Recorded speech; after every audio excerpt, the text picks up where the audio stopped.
Oke, kita lanjutkan. Metode berikutnya untuk menghitung volume benda putar adalah dengan metode kulit tabung. Seperti kita ketahui bahwasanya volume merupakan luas alas, persamaan dari luas alas ya, sepanjang AB ya, diintegralkan. Di rumus untuk menentukan volume benda putar ini dapat saudara lihat dengan melihat sebuah kulit tabung ya. Jadi kita dapat menentukannya dengan melihat sebuah kulit tabung ini, volume dari kulit tabung itu. Volume kulit tabung itu di situ ada radius ya, jari-jari dari tabung, kemudian tinggi dari tabung dan tebal dari tabung. Jadi kita akan menggunakan tiga hal ini. Ini adalah tingginya, ini adalah tinggi, ini luas alas ya, 2pi R 2pi R. Oh, maksudnya bukan luas alas ini, 2pi dikali R itu adalah keliling ya, keliling. Kemudian dikali tinggi dikali dengan tebalnya. Baik. Dari persamaan tadi kita dapat membuat persamaan dari volume dari sebuah fungsi dengan menggunakan metode kulit tabung adalah sama dengan integral dari A sampai B, ini adalah batasnya ya, A sampai B, kemudian ini fungsinya atau kurvanya, 2pi dikali sel radius, jadi jari-jari dari tabung dikali tinggi dari tabung, dan dx diintegralkan terhadap dx di mana sepanjang tebal dari kulit tabung. Contohnya dapat kita lihat di sini, menghitung volume benda putar yang terjadi jika daerah yang dibatasi oleh kurva Y sama dengan akar X pada X aksis atau pada sumbu X dan pada X sama dengan 4 ya. Jadi di sini ada Y akar X, X itu sendiri, sumbu X itu sendiri, dan X sama dengan 4. Jadi di situ ada 3 kondisi batas ya. Dan dia diputar terhadap sumbu Y. Jadi diputar terhadap sumbu Y. Hitung berapa volumenya. Jadi kita dapat menentukan, kita buat gambarnya yang pertama ya. Setelah dibuat gambar, ini dia diputar terhadap sumbu Y, kemudian dibatasi oleh sumbu X dan X sama dengan 4 ya. Kita gambarkan kurvanya pada X sama dengan 0, Y sama dengan 0 ya. Berarti pada saat X sama dengan 4, Y sama dengan 2. Jadi di sini kita dapat menentukan ini adalah interval ya, integrasinya atau kondisi batas dari integralnya, berarti dari 0 sampai 4. Jadi A-nya sama dengan 0, B-nya sama dengan 4 nanti ya.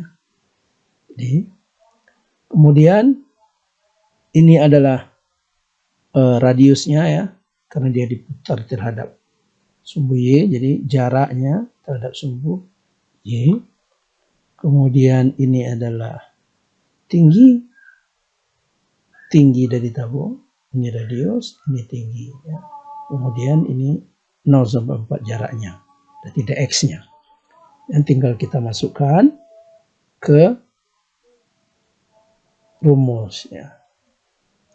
Volume dari benda putar tersebut atau dari kurva tersebut jika diputar pada sumbu Y pada daerah 0 sampai 4 ya, maka dapat kita buat seperti ini. A sampai B-nya 2pi sel radius sel height dx ya. Integral dari 0 sampai 4 2pi X ya. Jadi karena tadi dia jaraknya sejauh X ya. X. Kemudian tingginya ini Y ya, sama dengan akar X kali dengan dx. Ini sebagai tebalnya sepanjang 0,4 tadi itu. Sehingga 2pi karena konstanta kita tarik keluar 0,4 X dikali dengan akar X, berarti tinggal kita tambahkan ya. X ditambah X pangkat setengah, berarti menjadi X pangkat 3/2 dx. Kita integralkan, dia menjadi 2pi tetap ya. Karena konstanta, X pangkat 3/2 diintegralkan menjadi 2/5 X pangkat 5/2. 0,4. Didapatkan nilainya 128/5 pi.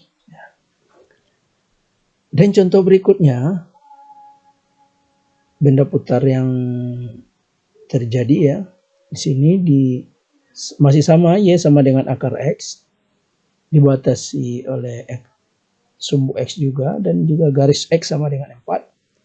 Tetapi sekarang dia diputar terhadap sumbu X ya. Jadi dapat kita lihat gambarnya di sebelah. Dia tetap sama ya. Jadi sekarang kita cari dia adalah sepanjang Y ini. Jadi sekarang dia adalah DY ya, sepanjang DY ini. Batasnya dari 0 sampai 2. Karena tadi kan persamaannya adalah Y sama dengan akar X. Sedangkan dia X-nya sama dengan 4. Pada saat 4, Y-nya sama dengan 2. Ya. Pada saat X0, Y-nya sama dengan 0. Jadi dia batasnya sekarang dari 0 sampai 2. 0 sampai 2. Jarak R-nya sekarang kita ukur dari sumbu X terhadap ini ya, terhadap Y-nya ini. Jaraknya berapa. Jadi dia sekarang R-nya adalah Y. Kemudian height-nya atau tingginya adalah dari sini ke sini ya. Sel height-nya. Berarti ini ke sini 0 sampai 4. Ini 0 sampai 4. Ini ke sini itu adalah sepanjang Y kuadrat ya. Karena di sini X ya. X-nya. Karena ini sepanjang X. Panjang X di sini adalah sama dengan Y kuadrat. Sedangkan panjang totalnya itu adalah 4 ya, 0 sampai 4. Sehingga sel height-nya menjadi 4 dikurang Y kuadrat. Lalu kita masukkan ke rumus. 2pi dikali Y, 4 dikurang Y kuadrat dy. Kita integralkan 2pi, 4Y menjadi 2Y kuadrat, kemudian Y pangkat 3 menjadi Y pangkat 4/4, 0 sampai 2. Volumenya 8pi ya. Kalau kita lihat dia akan berbeda nilainya jika dia diputar terhadap sumbu Y dan diputar terhadap sumbu X. Aplikasi berikutnya adalah menentukan panjang sebuah kurva ya. Misalkan ini kurva ini berapa panjangnya dengan menggunakan persamaan integral. Langsung saja, ini formula yang digunakan untuk menghitung panjang kurva. Jika misalkan kurvanya adalah kurva fx sepanjang x ya, dari A sampai B, x-nya ini batasnya. Ya, jika sebuah fungsi dapat didiferensialkan atau diturunkan ya, pada interval atau pada selang A sampai B, maka panjang kurvanya dari A sampai B itu adalah panjangnya dilambangkan dengan L atau length ya, sama dengan integral A sampai B akar dari 1 ditambah turunan pertama dari kurva dy dx dikuadratkan dan diintegralkan terhadap dx, atau sama juga dengan akar A sampai B integral A sampai B akar dari 1 ditambah f aksen X kuadrat diintegralkan terhadap dx. Contoh, dapat saudara lihat di sini, panjang sebuah kurva ya, panjang sebuah kurva, di mana kurvanya yaitu Y sama dengan 4 akar 2 per 3, X pangkat 3 per 2, dikurang 1, intervalnya adalah panjangnya itu dari 0 sampai 1. Kita gunakan persamaan di atas ya, kita cari berarti Y-nya, kemudian kita cari turunan pertama dari Y aksen, yaitu dy dx, turunannya berarti 4 per 2 per 3 tetap ya, turunannya berarti 3 per 2 pangkat X, 3 akar 3 per 2 dikurang 1, berarti 3 per 2 dikurang 1 menjadi setengah, jadi X-nya berpangkat setengah. 1 diturunkan 0. Sehingga turunan dari Y adalah 2, 4 bagi 2, tinggal 2 ya, 3 bagi 3 habis, akar 2, sini X pangkat setengah, ini X pangkat setengah. Sehingga turunannya adalah 2 akar 2 X pangkat setengah. Kemudian dari rumus tadi, turunannya itu dikuadratkan. Ya, kalau kita kuadratkan, 2 akar 2 dikuadratkan, 2 kali 2, 4, akar 2 dikuadratkan 2, 4 kali 2, 8. Ya. X pangkat setengah dikuadratkan, setengah dikali 2, berarti pangkatnya tinggal kita kalikan dengan 2, berarti 1. Jadi di sini X. Jadi makanya dy dx kuadratnya itu adalah 8X. Kemudian kita masukkan ke dalam rumus untuk mencari panjang kurva tersebut. Batasnya dari 0 sampai 1. Akar dari 1 ditambah dy per dx kuadrat diintegralkan terhadap dx sama dengan 0 sampai 1. Ya, integral dari 0 sampai 1. Akar dari 1 ditambah 8x dx. Integral dari ini adalah 2 per 3 dikali 1/8 ya, 2 per 3 dikali 1/8 dikali 1 ditambah 8x pangkat 3 per 2. Jadi ini kita hitung dengan menggunakan pemisalan ya. Kita misalkan ini dengan U, misalkan 1 tambah 8x sama dengan U. Nah, jadi di sini adalah U pangkat setengah, jadi kita integralkan, sedangkan du sama dengan dx, jadi ini nanti menjadi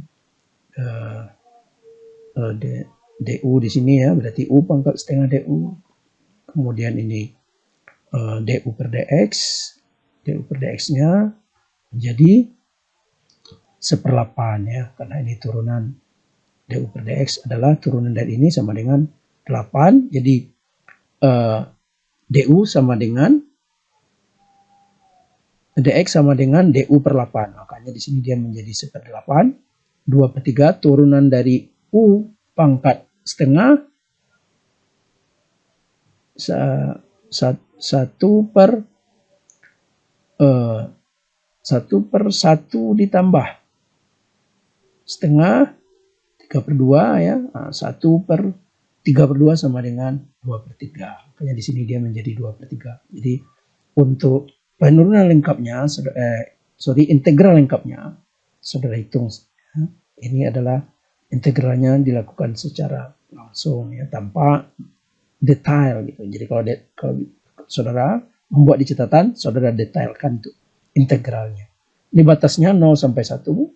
Kita masukkan 1 ya, x-nya 1 dan dikurang dengan x-nya sama dengan 0. Berarti 8 ke 1 8 tambah 1 9.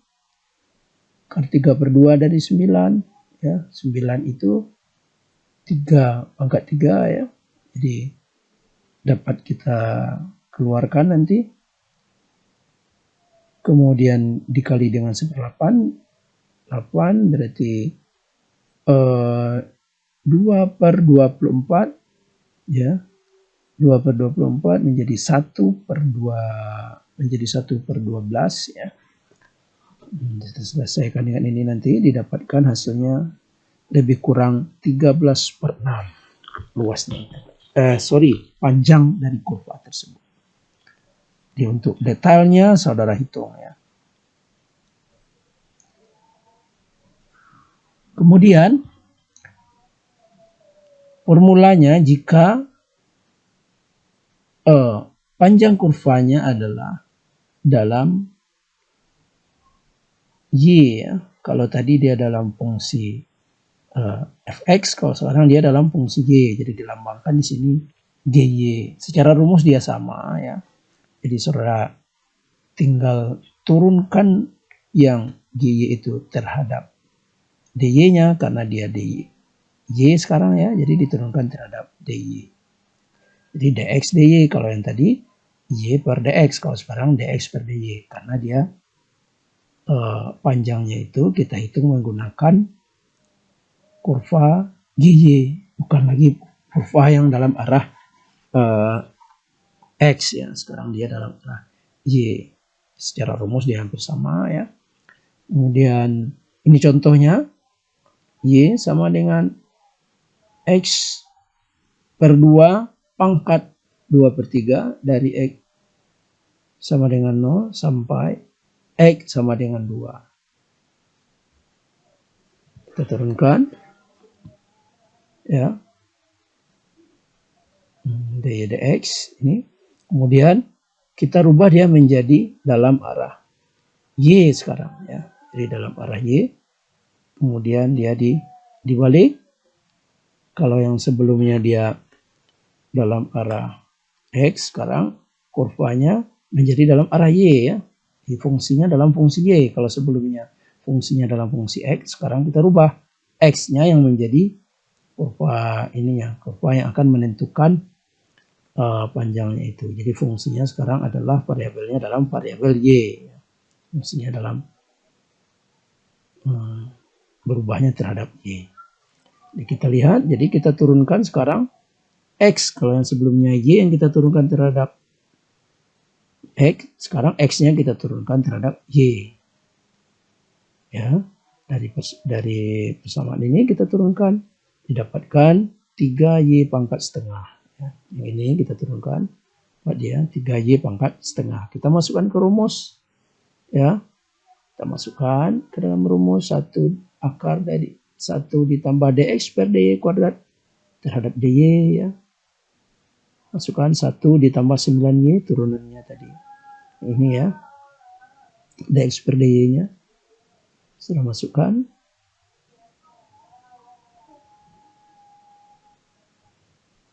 kemudian kita hitung ya. Kita hitung di sini. Kita hitung, didapatkan kira-kira dia mendekati 2,27 ya, ini rumus. Oke. Aplikasi dari integral yang berikutnya adalah untuk menentukan momen dan pusat massa. Ini adalah rumus untuk menentukan momen, menentukan massa dan pusat massa dari sebuah batang ya, atau strip ya, sepanjang x-aksis dengan fungsi dari density. Jadi di sini ada density-nya. Oke, kita lihat. Ini contoh yang pertama ya. Ini ada sebuah strip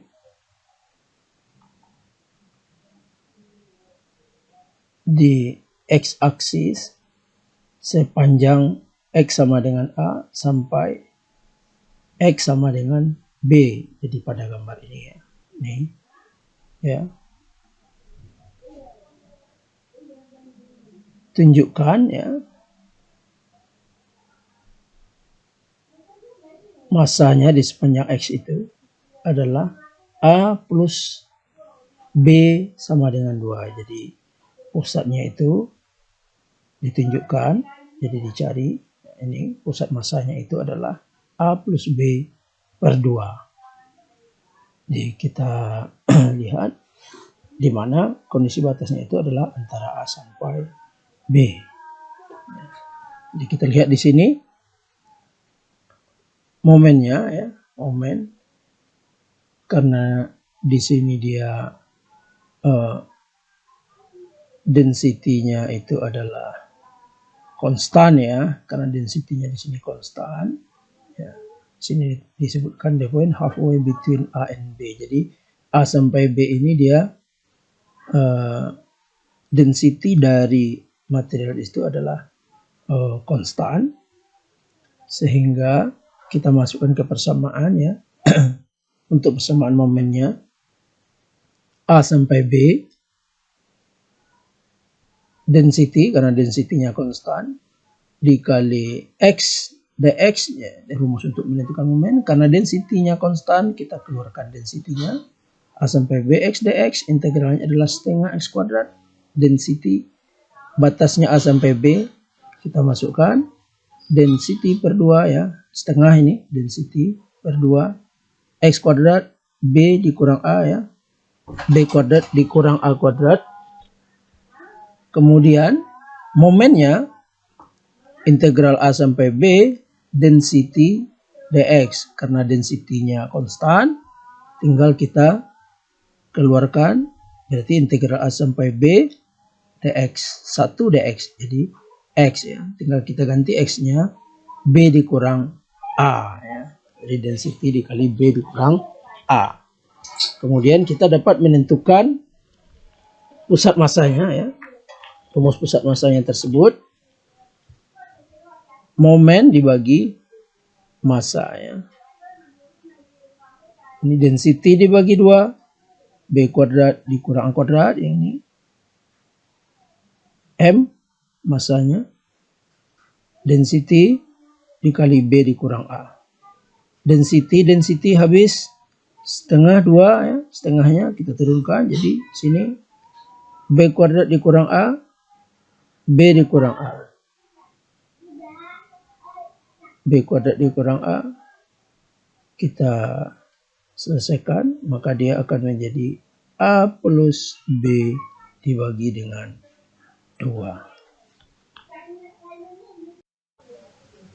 Contoh yang berikutnya itu density atau massa jenisnya itu bervariabel ya, tergantung dari X, panjang X-nya. Jadi kita lihat sini ada persamaannya ya, tergantung dari X ya.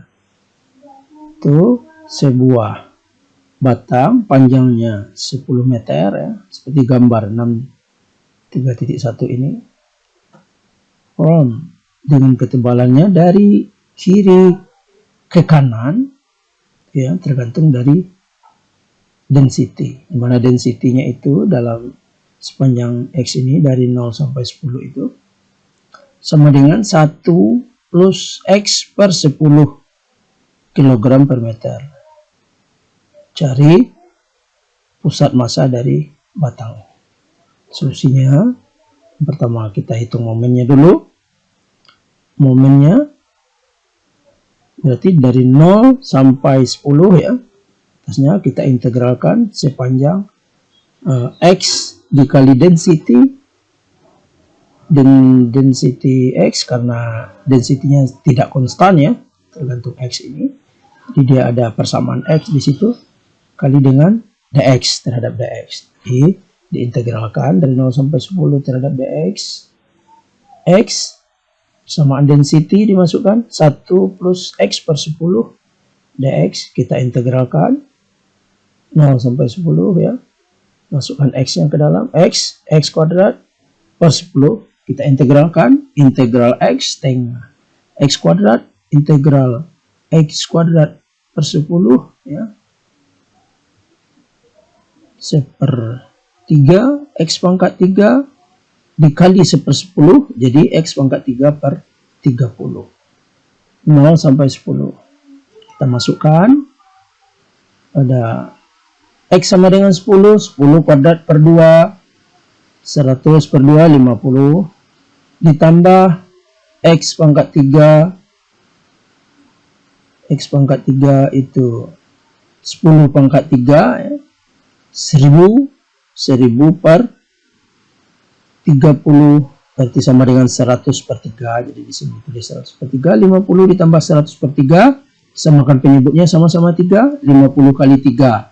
150. 150 ditambah 100. 250 dibagi 3.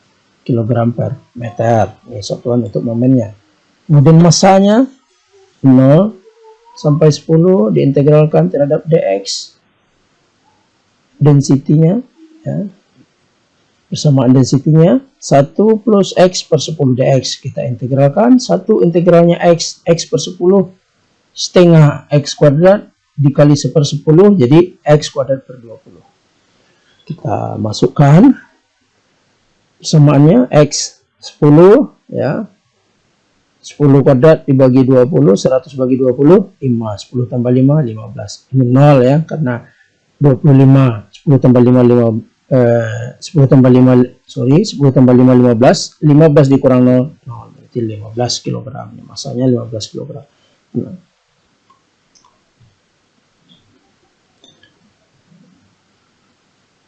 Kemudian pusat masanya itu momen dibagi massa, ya. Di 250 per 3 dibagi dengan 15. Jadi 50 per 3 dikali dengan 1/15. Didapatkan 50 per 9, mendekati 5,56 meter. Jadi pusat masanya itu dari sini lebih kurang 5,56 meter posisinya. Ya. Berikutnya adalah momen massa dan pusat massa untuk plat yang tipis pada area 2 dimensi atau berupa bidang X dan Y. Jadi sekarang pusat massanya dalam X dan Y pada 2 dimensi. Rumusnya untuk momen, itu momennya pada X dan juga pada Y, pada X aksis dan pada Y aksis, atau pada sumbu X dan juga pada sumbu Y. Pada sumbu Y mx, Y dikali dm pada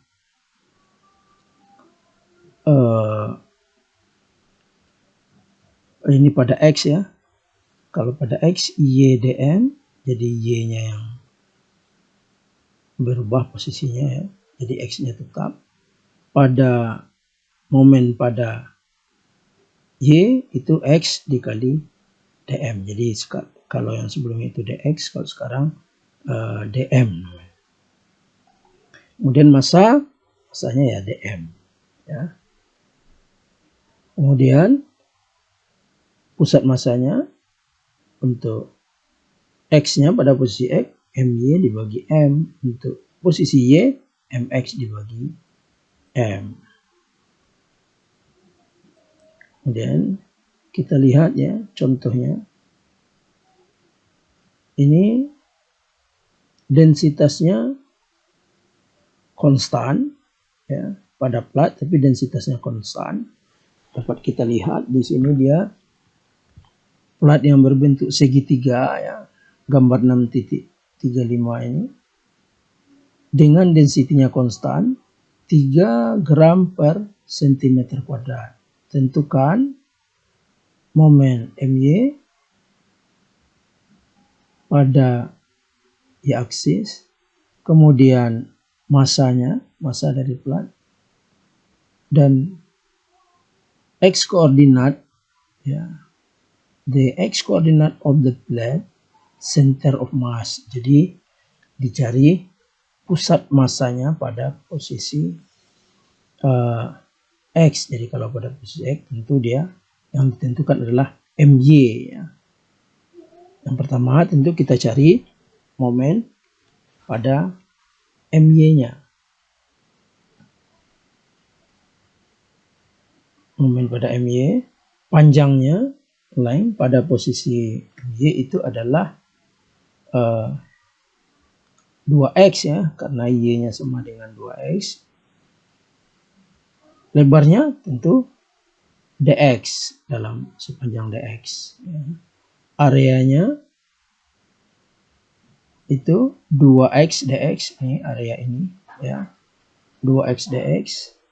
Masanya atau dm tentu dia density dikali dengan area atau dengan luas.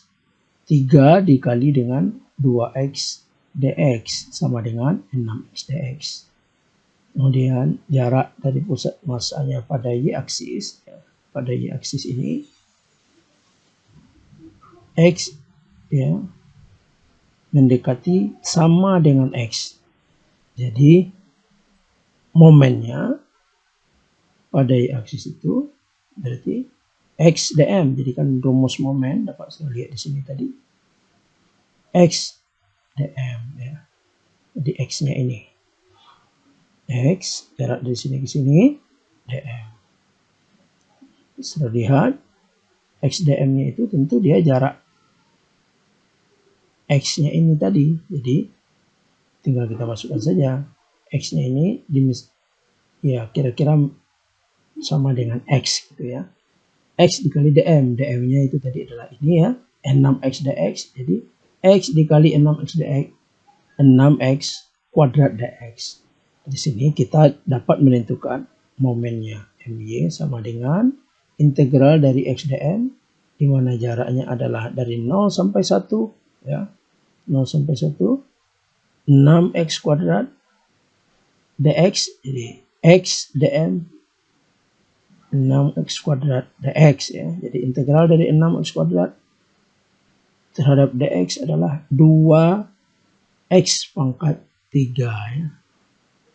6, 6-nya konstanta, x kuadratnya x pangkat 3 per 3, 6 dibagi 2 sama dengan 3. 0 sampai 1. Jadi tinggal kita masukkan aja x-nya 1 ya. 1 pangkat 3, 1, 2 berarti momennya 2 gram kali sentimeter. Kemudian masanya adalah dm. Jadi tinggal kita masukkan ini dm. 6x dx, integral dari 6x dx 3 gram. Kemudian baru kita cari koordinat x-nya. X-nya adalah momen dibagi massa 2/3 cm, gram dengan gram habis.